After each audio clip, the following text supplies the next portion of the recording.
Welcome to the Fantasy Champions Fantasy Football Podcast. Here's your host, Morgan Colby and Rick Lemon.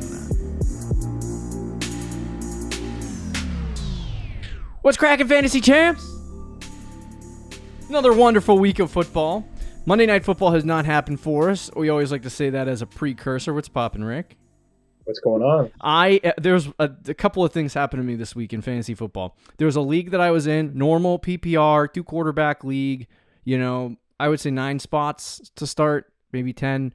So it's it's a generally normal league. The scoring's not like, you get a point for every rushing attempt. Not crazy. This guy scores 225 fantasy points on me. What is that? And then in the you got cooked. In the home league, I have, according to Sleeper, I have a 6% adjusted. All right, 6% chance of winning. I still got 3 guys. He's got 3 guys. I think I'm baked. I think you're baked too. So good. But who knows? Maybe, I mean. Well, I was thinking, if Burrow doesn't you play get a crazy tonight, night, right? Jamar Chase, maybe he gets another 10 points. I could see that. Joe Mixon gets like 8, right? Yeah, I could also see that. 5 to 8. And then Puka Nacua, for whatever reason, just forgets to play football properly.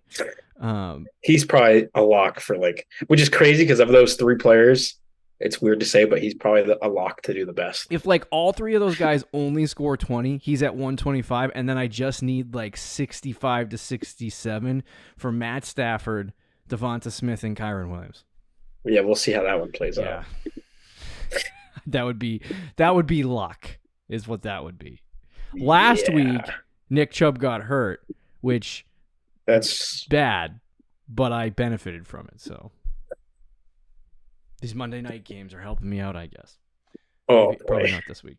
Don't be rooting for injuries now. Nope, no, definitely not. All right. So we got some stuff to get to on this episode. Rick has got to scoot real fast, so we'll try our best. Try our best to get through these. We got waiver. We got a booms and busts for the week, and then waiver wire ads that you're gonna have to make this week. Funny thing is, I haven't even taken a look at any of this, so we're shooting at the hip. Bang, bang, bang, bang, bang. But I know the guys. So, before we jump into our booms and busts, check our website, fantasychampions.com. Follow us on Twitter, Instagram, Facebook, TikTok. If you're listening on Apple Podcasts, Spotify, Stitcher, and the other podcasting platforms, please leave a review, share this pod with your friends. If you're watching on YouTube, subscribe, click the bell for notifications, like, and comment down below. By the way, quick programming note. Rick will not be here for the Thursday night preview show. So, Rick, Lions-Packers week 4, who you got? I think it's a toss-up, but I'm going to say Lions. Yeah, you're into that Jordan Love thing right now. I do. I've done not a 180 because I wasn't out on him. I just wasn't crazy about him, or I just was really unsure. But I think the Packers got their next Rodgers. Whoa! I'm not saying he's Aaron Rodgers, but he's the next. They go from Favre to Rodgers to Love. They did it again. That's what I'm saying. It was 17-0 for the Packers. 17-0. And I was like, ooh, against the Saints? Yeah. And then literally I watched 1 quarter of that abysmal Patriots game and looked back, 17-7 at it going into the bottom of the 9th inning. Holy crap. Going into the end of the 4th quarter there. So I didn't know baseball still existed. Yeah. I was gonna throw in a Taylor Swift lyric there for a second. Okay. Yeah, considering what happened this weekend. Oh my, I can't stand it. Why do media companies insist on promoting Taylor Swift like the rest of the people in the target audience that they have care? Are they trying to get a new audience? They're trying to get my wife in to watch. Yeah. Yeah. No, she's not going to continue watching. No, she didn't even watch that. She watched the clip a million times, like every other Taylor Swift fan. When they invade Taylor Swift fans, it's a problem. But anyway. Yeah, true. But just wait for the breakup. Seriously, that's going to be interesting. Any overarching thoughts on the week? Yeah, dude, the Dolphins. That's it. That's the end of the thought. The Miami Dolphins. They are fantasy football. They really are. Honestly, I was like, okay, so I want to ask your stance. So I guess you could commend Mike McDaniel. They were in field goal range. The record's 72 points. You could kick a field goal, break the record. I don't think anyone would have judged you. I mean, softies would have judged, but no one would have. I don't even think the other team would have judged you. Go for the record. It's the most points in one game. So they don't. They knee it out. Get out of there. And he says, we're not. He said we're not trying to embarrass them. And then I was thinking, like, when I lose, I'd rather get shellacked. And I'd rather you keep pouring it on than be like, you know what? We're going to slow down because we're just, we're too good. And you're just not there. So well, it's like in baseball, not to bring back baseball again after I just said the sport doesn't exist anymore. Yeah. When, the other team is like holding up runners and stuff when they could easily score, you would rather them just keep going. Yep. Yeah, I don't blame you for that mindset. And this is coming from like if you're losing. Like I don't want to be I don't want to have it like if I'm on a team and then like the score is getting run up on me, I'm okay with that. Because it's like I'd rather just beat me and show me how bad I am than be like, oh, well, you know what? You suck so bad that we're not going to. But I don't think kicking a field goal is running up the score, to be honest with you. I think that's just going for a record that hasn't been broken in a very long time. Yeah. I mean, I never felt really strongly about it. Like if a team did that to us and I was losing, I wouldn't be like, screw them. I would just be like, we deserve it. That'd be my thought process. Yeah. But at the same time, I do think it is respectable that because it was in the last like 2 minutes of the game anyway. So it's like 99% of teams that are up with like 2 minutes left are not going to kick a field goal. They're going to take the knee and just run out the clock. It was because they were at 70 that they were going to kick the field goal. So I get why they wouldn't.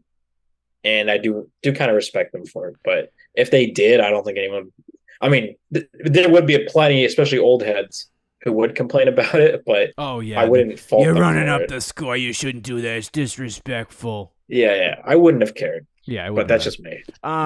Because I don't think people would have talked about that. They would have talked about them breaking the scoring record. But I saw like it was like 56, and I was like, oh, it was just a replay on Red Zone, and they scored 6. Well, they had 35 at the half, and I remember texting you about it, but I didn't think they would get to 7. I thought they were going to get like 1 or 2 more touchdowns, and that would be it. Normally, what teams would do is, if they're up that large, is they'll either because the Chiefs were in a similar boat against the Bears, but like they would start running it.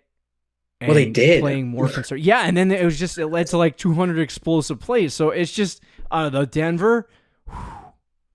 Sean Payton, he probably should go back to retirement. He looks. I kind of feel bad for Russ because he's playing better than he did last year. See the freaking absolute dot he threw on the run to Cortland Sutton in the back of the end zone? And he dropped it. I saw that play. He dropped it?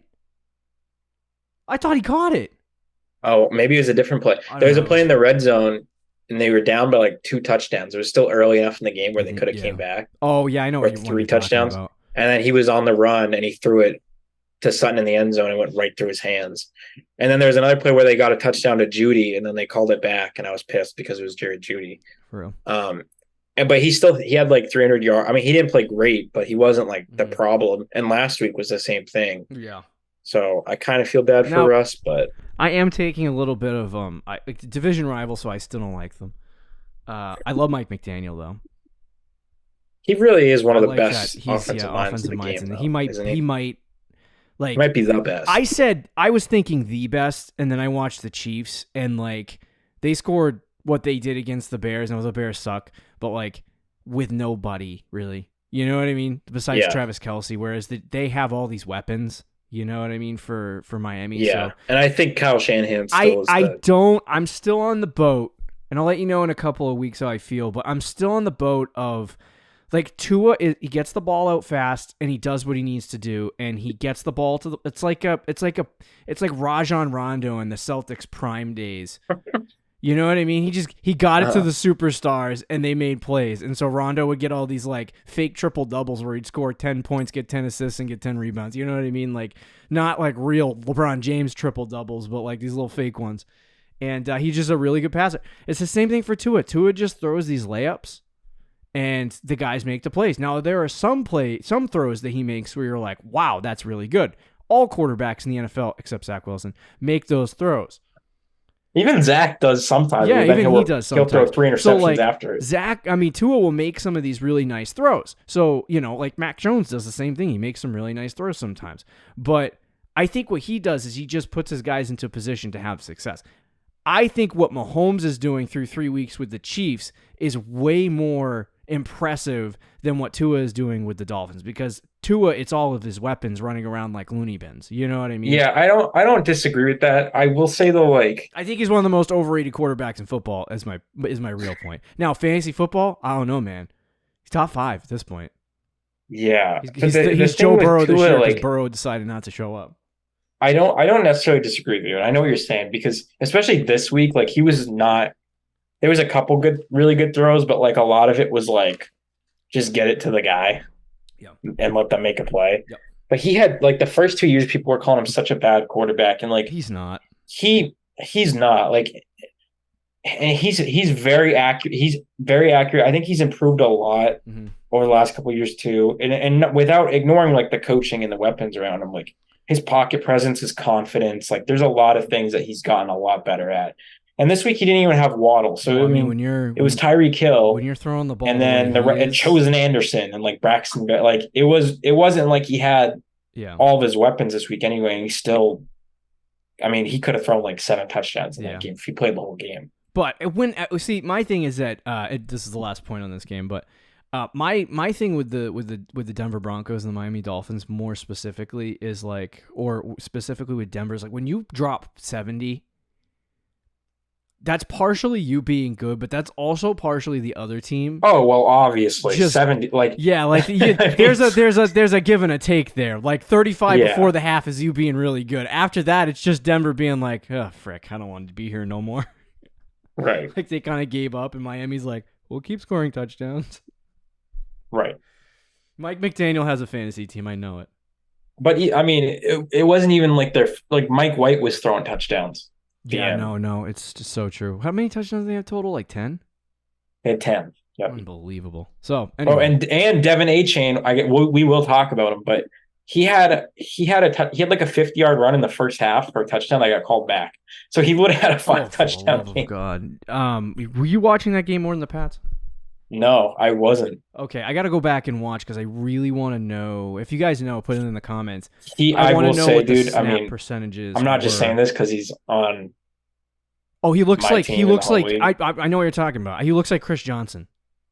He looks so explosive. Yeah, he looks really good. Like, which we liked at the pre-draft. Remember, we talked about he was the fastest running back and everything. We loved him to draft. Did you pick him up off the waiver wire of the home league? Or I drafted him. No, oh, okay, you drafted him. All right, that's. Hey, you can say I didn't pick him up. I drafted him, but we'll talk about him today multiple times. So let's jump into some booms and busts for the week.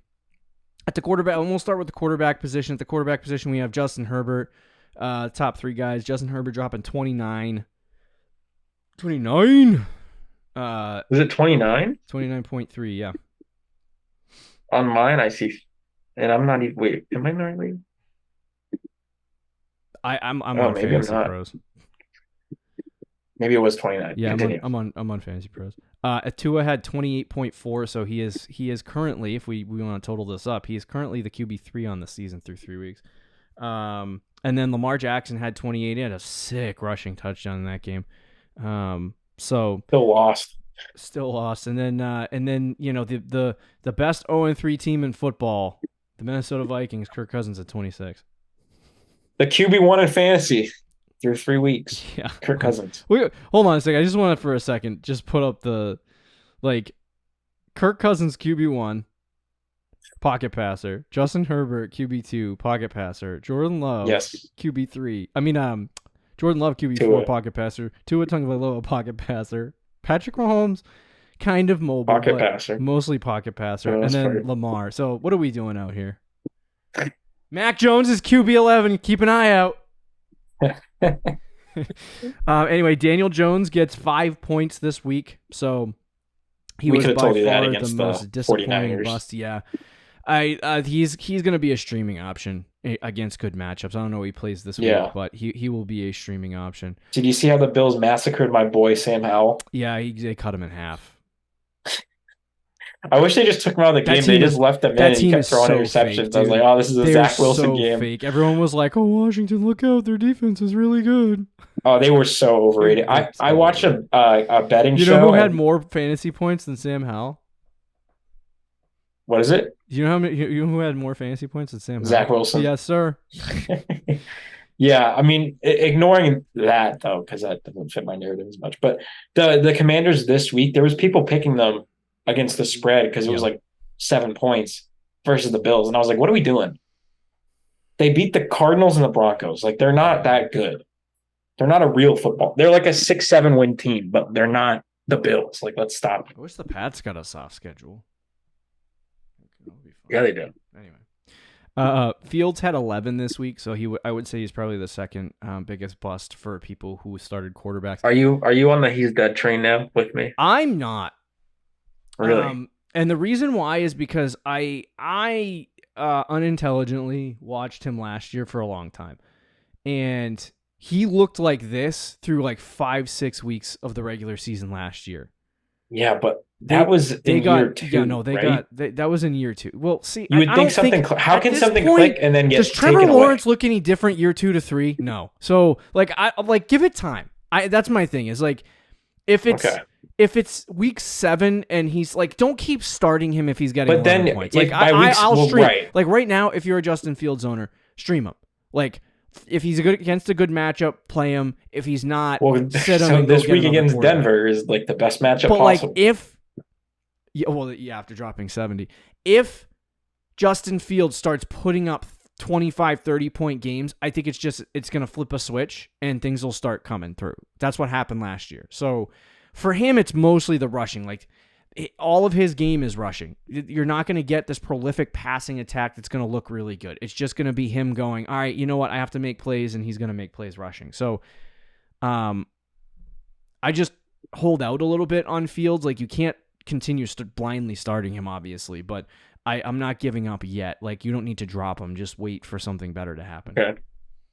I mean, I don't think I would drop him, but I don't know. It does not look. He looks like Zach Wilson. That's what I'm saying right now. And then I would say the third biggest bust this week was probably it was Trevor Lawrence / Dak Prescott. Rick, Dak does this. He's really not been great all year for fantasy football. So Dak is Dak, but for Trevor Lawrence, what is going on with Jacksonville? They just got double scored by Houston. Now Houston does this to their division rivals. So I really don't know. They're the one team in the league I can't figure out. They're the same as last year. They look Jacksonville to have a big year, but it doesn't look good. I did see that Houston, I guess, historically, especially the last couple of years, kind of dominates the Jaguars for whatever which was really weird to see. And I think last year they won both games against the Jaguars, or they split. So it could be like a kryptonite thing, but even against Kansas City, like the offense didn't look good. So we'll see. I mean, he the way you feel about Fields is kind of how I feel about the Jaguars and Trevor Lawrence. Like if we're week 6, 7, 8, and it's still like this, like I don't really know. But yeah, would you start Trevor Lawrence next week if you had him? Who's he playing? Atlanta. Yeah, probably. I mean, he hasn't had 20 points yet this season. Yeah. I mean, you're talking to a guy who's had like 20 combined points on the whole season from his quarterback. So I guess that's fair. Yeah. I don't know what to do anymore. Let's move to the running back position. We had our top 3. Hilarious. Devin A-Chain at 51.3 fantasy points, right? 1.9 in week 2, and then he was a healthy scratch in week 1. So he's QB5 on the season off 1 week. So that shows you how early RB5, not RB1. That shows you how early we are into the season. Raheem Mostert continues to have success. The biggest difference I think I see for Miami this year, obviously, is the running game. They didn't have that last year, and it was okay, but it forced them to pass it way more than they I think they wanted to, and Tua does have a lot. Like I think it's 5% of his passes are turnover worthy plays. So like that's not like really good. That's actually terrible. And so it's like he makes some really Bro, the Tua hate throws. narrative continues on this podcast. It does. It will continue. But like he makes these throws. So it's like if you don't put that pressure on him to make big plays and you have a good rushing attack like they do now, it's the perfect storm for Miami. They might win the Super Bowl. I'm not gonna lie. Like if their defense turns it on a little bit more, they're gonna be good. Wouldn't go that far yet because I want to see what Miami looks like in the playoffs. I want to see what Miami looks against KC. Yeah, versus like Kansas City. If the Bengals come back to what they were, the Bengals, even the Bills this week will be a big test. Tua has to survive 7 weeks of the NFL season. And that too. So like I have a lot of question marks about them for Super Bowl, but like as of where we stand today, I think they're probably a top 5 team. I'm going to put Miami together as one running back boom this week. Okay. Because it was ridiculous. So 51 from A-Chain, 45 from Mostert in PPR leagues. Kenneth Walker had 30. Christian McCaffrey had 22.9. Kenneth Walker is turning out to be a really great draft pick in fantasy football. He was a guy that I was kind of like teeter-tottering on in drafts. Like sometimes I would take him, sometimes I wouldn't. But because of the whole Charbonnet thing, but he hasn't even really played. Yeah, he's getting like 20% of the snaps. So like Kenneth Walker continues to be really good, and then you have Christian McCaffrey had 22.9 on Thursday Night Football, I believe. And Zach Moss too, 20.7 and 22.5. So keep an eye on him. I think he might be on some waivers. So we'll talk about that in a second. But some busts that we had this week at the running back position. If you're still running Damian Harris out there, he had 1.5. I'm trying to find some guys that might have started. Derrick Henry, biggest bust of the week, I think, 2 fantasy points total. I'm not really sure. I think we're in the Derrick Henry decline. Okay. All right, here we go. And I picked up Tajay Spears. So Tajay Spears is getting more snaps, but they're not giving him the ball. So when do they start It's because giving him the it's ball? the game situation. They were losing the entire game, and Tajay Spears is the passing running back. So he was out there. But even when Derrick Henry was out there, he kind of blew chunks. So I have a quick question about this is not one of the busts of the week because you're not starting him, but Antonio Gibson so far has had 1, 8, and 3 fantasy points. Is it time to drop him? I would consider it. I mean, he's kind of in the doghouse, and going into the year, it was going to be him and Brian Robinson in a split. And because he's fumbled twice, they're kind of it's all the Brian Robinson. Like he's getting like 80% of the work. It feels like, at least on the ground. And I don't think the passing work is good enough for Gibson to make up for it. So I don't know if I'd drop him, but I would I would be okay with dropping him if you have a better play. Bust number 2, Breece Hall, 3.7 fantasy points. One of us did tell you to sit him this week, I think. I think you might have, and he was my buy. I was a big fan of buying him, and I still am. I did say that the Patriots this week would be tough. One thing, though, that does concern me is that offense is just like Zach Wilson is just terrible. So it's hard, even in good matchups. Like, we'll see, but he at least got more work this week. Najee Harris, 5 points against I don't even know who he played. He's dead. Okay. I said it last week. I said last week he was dead. Well, Pittsburgh's whole offense kind of looked. I mean, last night in Sunday Night Football, they looked a little bit better, but they're still not good. A couple honorable mentions: Brian Robinson with 7 fantasy points, so he comes down to earth. If you probably should have sold him when you had the shot. And then we had Mondre with 7, so not good things from those guys. But let's move to the wide receivers, unless you have any more thoughts on those. No, I think that's it. Some big games at the wide receiver position. 45 points from Keenan Allen this week. Old man Keenan Allen, man. He is 18 catches for 215 yards. He's currently the wide receiver 1 on the season so far. So he's been lights out. Devontae Adams, 12, 20, and 42 this week.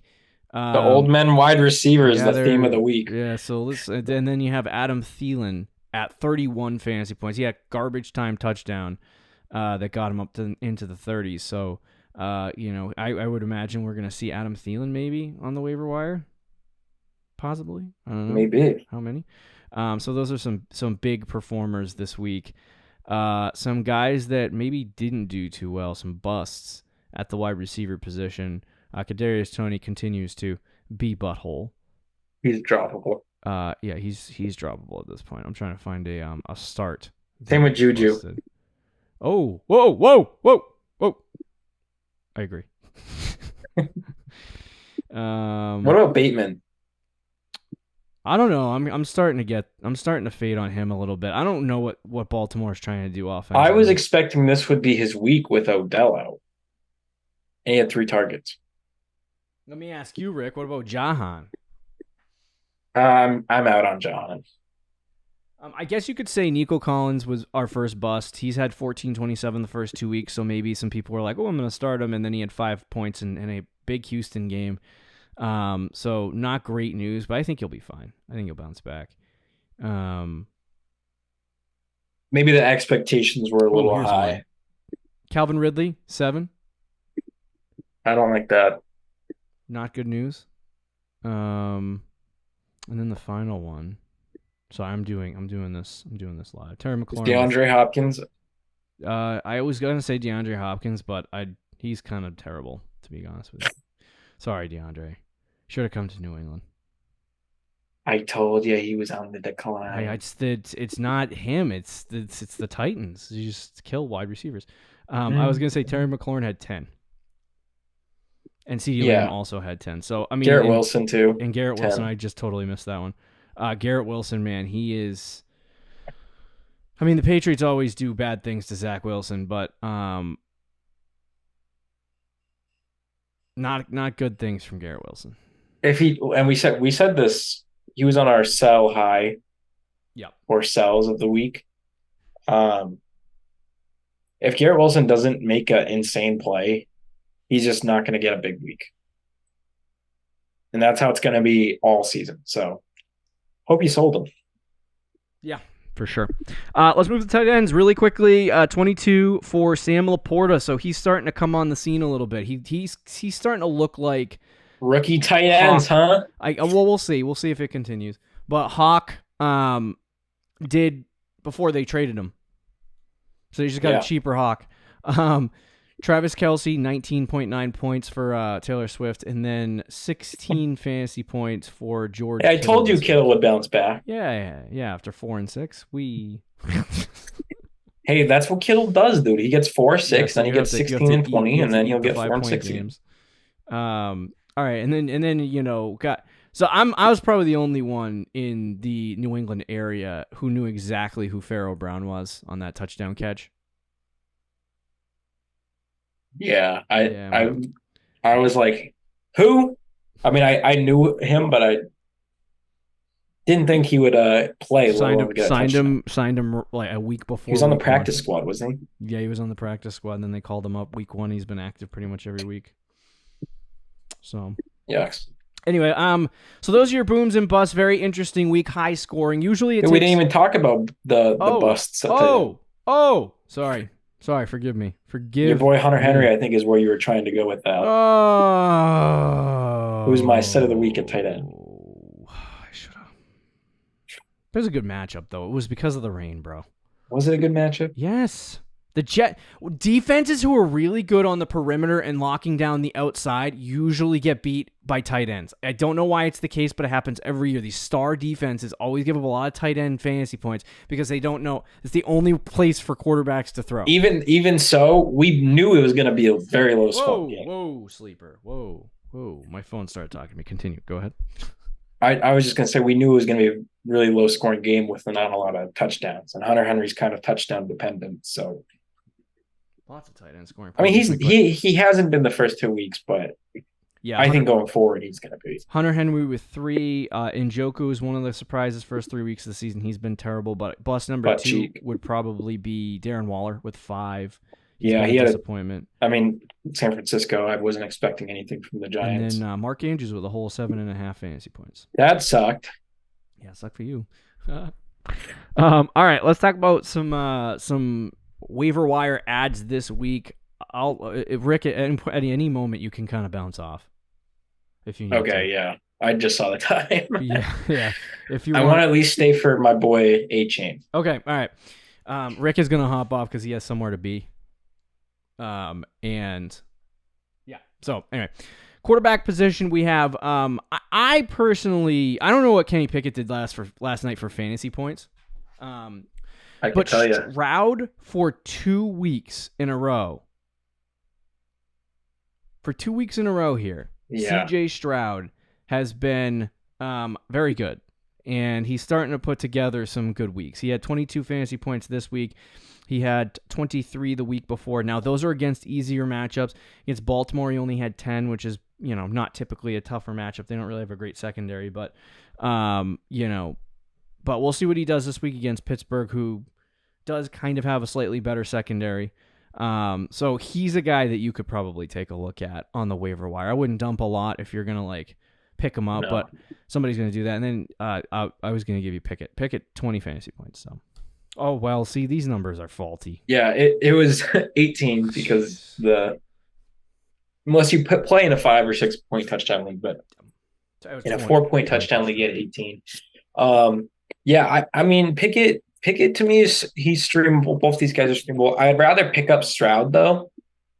Long term, he's on pace for the most passing yards of a rookie of all time through 3 weeks. Now, it's only been 3 weeks, and I had mentioned before when we talked about rookie passing numbers, and in the modern era is kind of everything is inflated. Mm-hmm.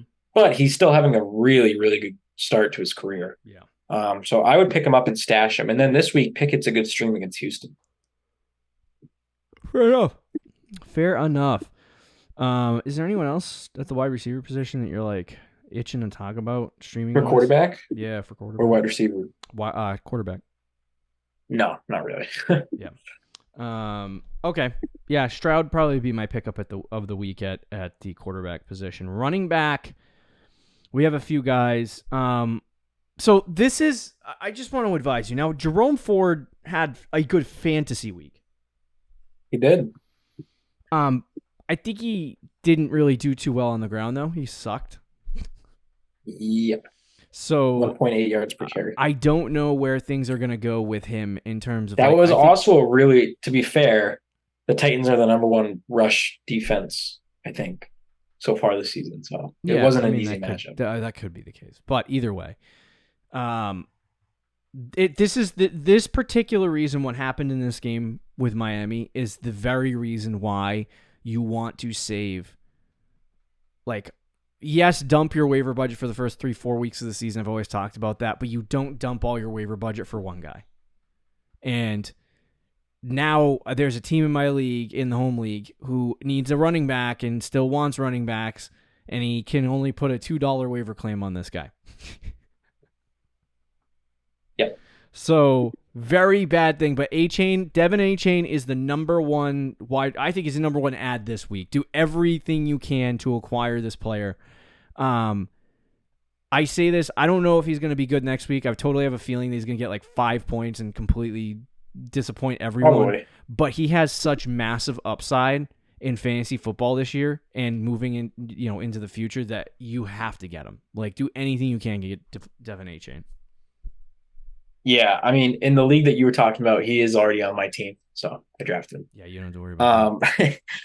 But I agree. I think he's the number one pickup. If you drafted him, I don't know why you would have dropped him, but I know a lot of people did. Mm-hmm. In week 1, he was battling the injury and ended up being a healthy scratch, but it was his first career game. Yep. And we know rookies take time.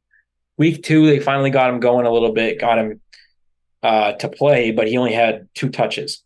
So week 3, now the backup running back gets injured and he has an opportunity to play and he balls out. And I don't think he's going to give up that spot again. But this week will be tough. It's against Buffalo, and I think he's still probably in a split with Mostert. So I would agree. I don't know if he's going to have a big week this week. But going forward, I mean, he's going to be a guy who can any given week get you 30 fantasy points and just have a monster week out of nowhere. I do think he might be a little inconsistent. But still, considering what's out there on the waiver wire, he has to be a must-add. And I'll ask you, Is he a must start at your flex now too after just 1 week? I don't think I would make him a must start at your flex. Like if there's better options, I would go Hmm. with it. I'm of the mind that if there's a player on my bench that's going off, I can either A, trade him, or B, wait until the inevitable, like where you have to play him.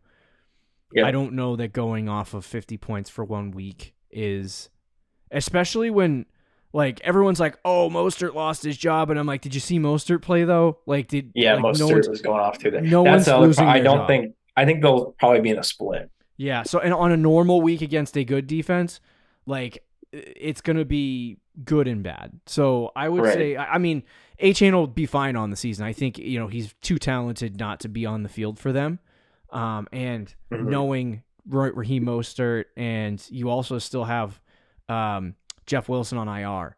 There's just gonna be a lot Yeah. of muddleness going on. So I'm I mean, maybe if you want to start him now, you can, but like, I don't know. I'd have to see the matchup and make good with the situation. But No, I dump all your waiver definitely budget on A-Chain.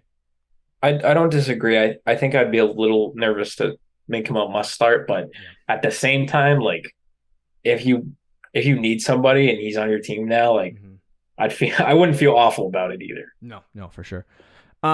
A couple other guys, maybe put in like a $5-10 claim on Roshan Johnson. The Chicago Bears are just not great right now, so I don't know what the expectations are for him. Hmm.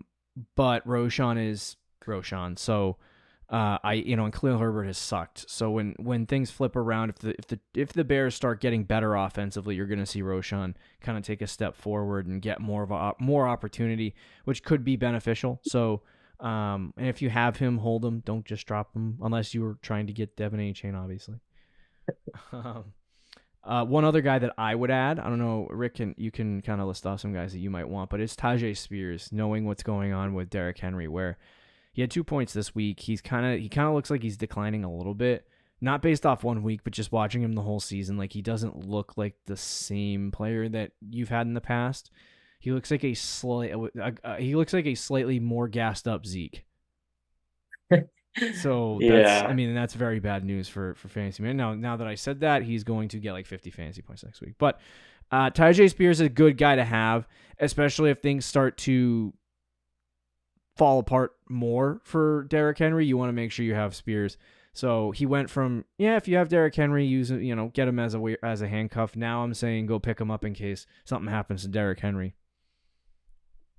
No, I agree. I like Tajay Spears as a nice pickup. Mm-hmm. I wouldn't go too crazy with the waiver budget on him, but I do think he should be picked up. Same with Roshan.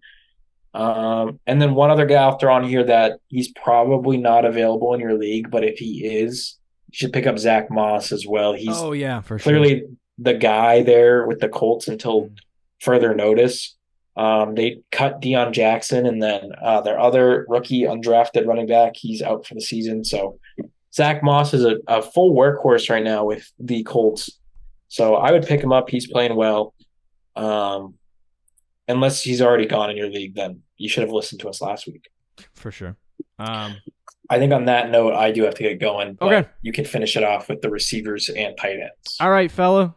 Talk to you later, Rick. He's All gonna right. hop Peace off the out, pod. everyone. See you later, guy. All right. So as we continue this, we'll move to the wide receiver position. There's a couple of different guys that are out there. Marvin Mims happens to be the number one guy that I'm looking at for fantasy football right now. He's had 20 and 16 points in the last 2 weeks. Now, the target share hasn't been necessarily there for him, but he has had explosive weeks, which tells me that there could be a development towards something happening with Mims. He's a rookie. He's a young guy. And he feels a specific need and role for them. So I'd put $5 to $10 on Marvin Mims, see if you can get him on your team and hold him on your bench for a little bit, because if he does start to have that second half of the season breakout and get more snap percentage, then that's really good. Right now he's hovering around 25, so you want to see him get more, but I'd rather pick Marvin Mims up and get him before the bad stuff starts happening. Before the breakout starts happening, then wait and have to dump more waiver budget on him in the future. Another guy that I really like, horrible news that Rick and I didn't get to when he was still here, but Mike Williams has dumped off. He is torn his ACL, and I think it was his ACL, but he is going to be most likely going to be out for the season. I believe they might have already put him on IR. So Mike Williams is going to be done.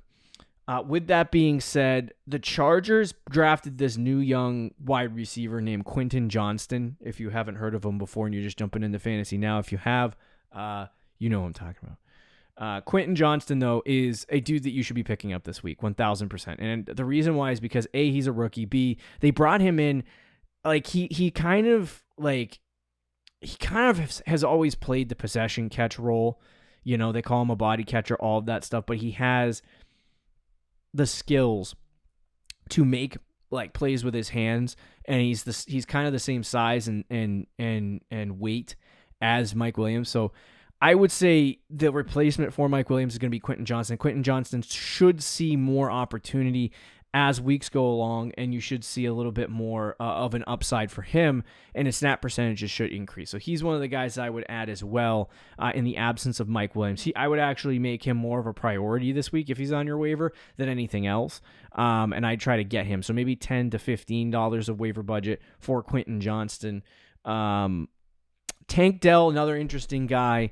This particular week, it's so funny because every one of these people is friggin' owned in my home league, and I'm like, why is everyone so smart? But Tank Dell, he had a really good week this week. He had 25 fantasy points coming off of a 20 fantasy point game against Indianapolis. He has 17 targets in the last 2 weeks, so he's seeing an increase. So Tank Dell's been really good. Nico Collins has been really good, and the whole offense is benefiting from C.J. Stroud having success. So, you know what I mean? I think Tank Dell's definitely got to be an ad. He's another rookie wide receiver that you're going to see, pop up, and his snap percentages are there. He intrigues me a little bit more than Marvin Mims.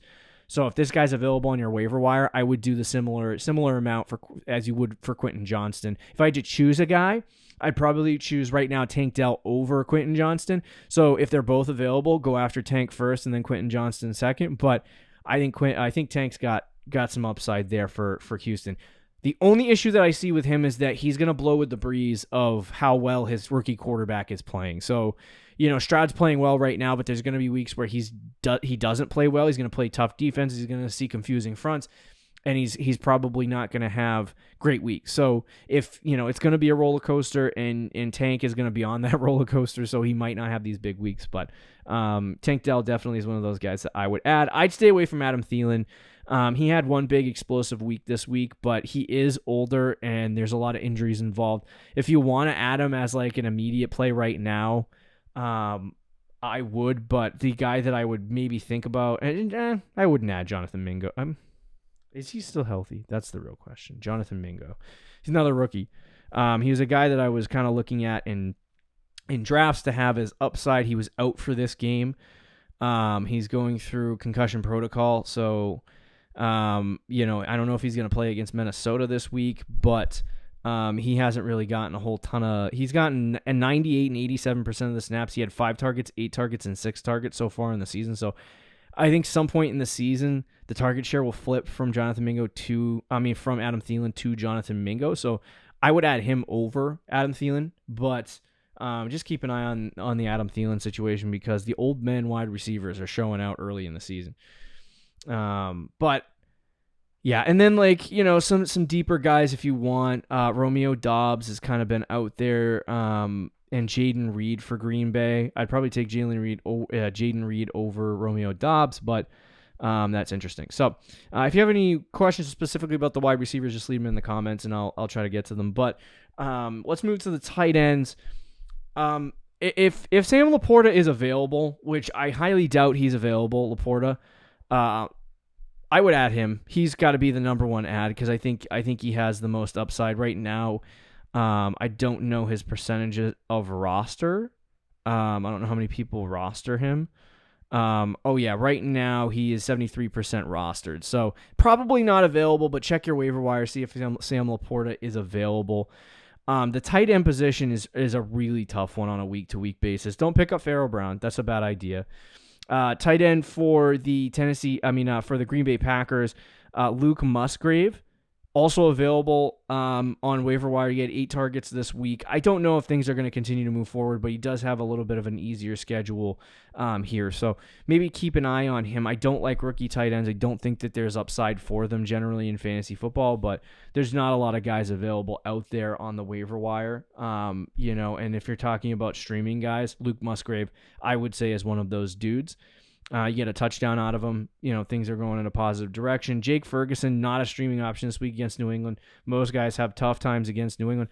If you want a tight end too, you can also maybe take a look at Donald Parham, who is tight end 6 on the year.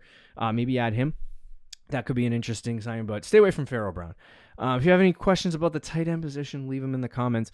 Thanks for listening, guys. Hopefully you enjoyed week 3 as much as I did. I'm going to go watch some Monday Night Football, and I'm going to enjoy it. It's going to be an interesting night. I got to get this dub. I'll let you know on Thursday's show if I got the dub. But we got Thursday night preview coming up on Wednesday, previewing that Thursday Night Football game. We'll talk to you later, guys. Bye.